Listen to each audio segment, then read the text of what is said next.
In the history of the African American people, there was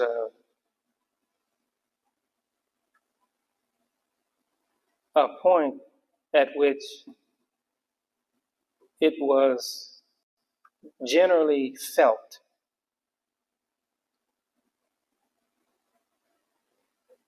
and this is without leadership I'm speaking of now, without leadership. This is during the time of slavery. There was no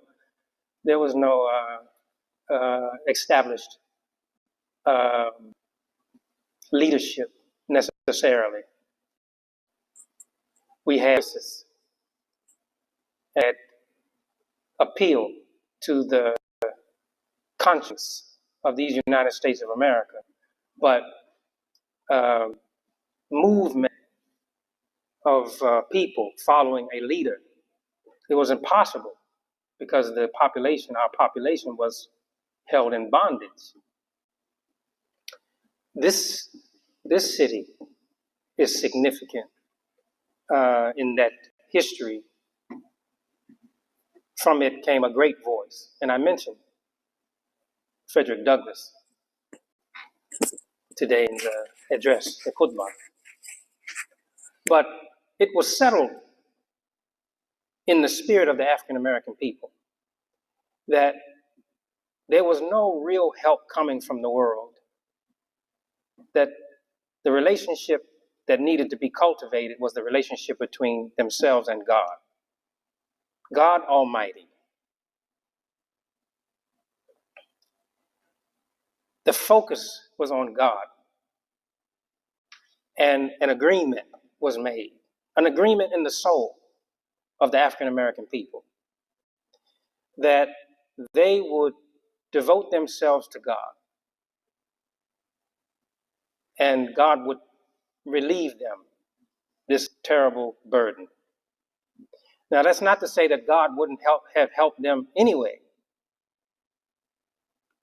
Certainly, that's the way of God, to help the helpless.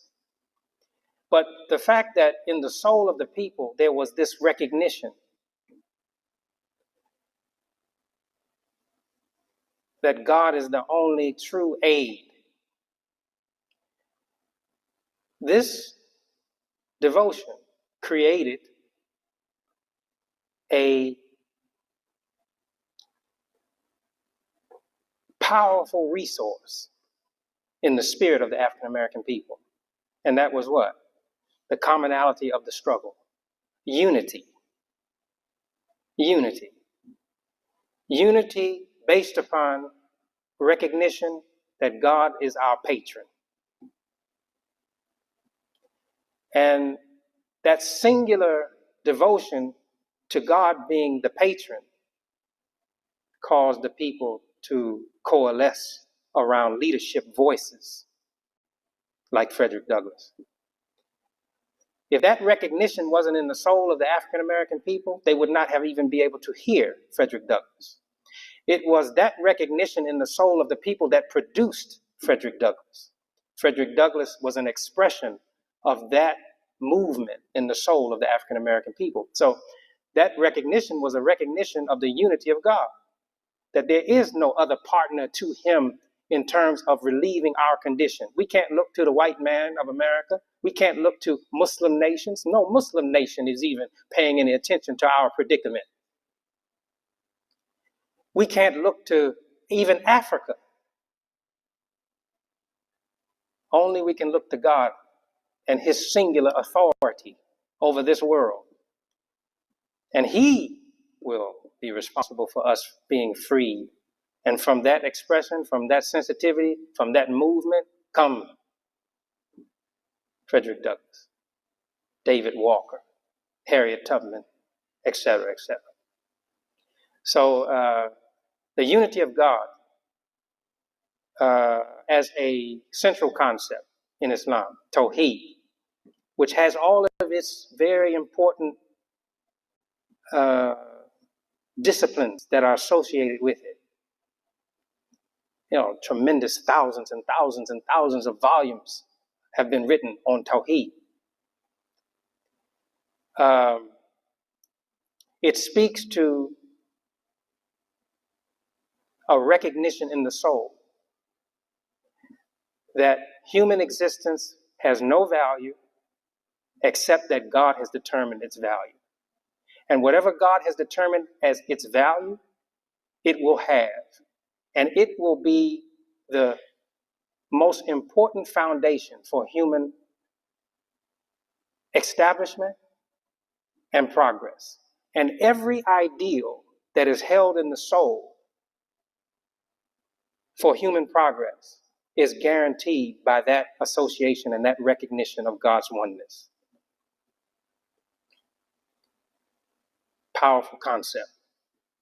But you don't have to be a learned Muslim, and you don't have to have the language Tawheed to register this movement. This is natural. God intends that his creature that he made find him. He put it in our nature to find him. How else would Muhammad the Prophet have found God? It's in his nature. Movement out of respect for human life, the sensitivity in human life that elevated him to see he was entitled to something more, and his creator, whoever that is, made that entitlement. So let me devote myself to him. This is the same movement in the soul of the African American people. Now, I know that most of you all haven't heard this kind of expression. Well, it's coming from Muslim African American conscience.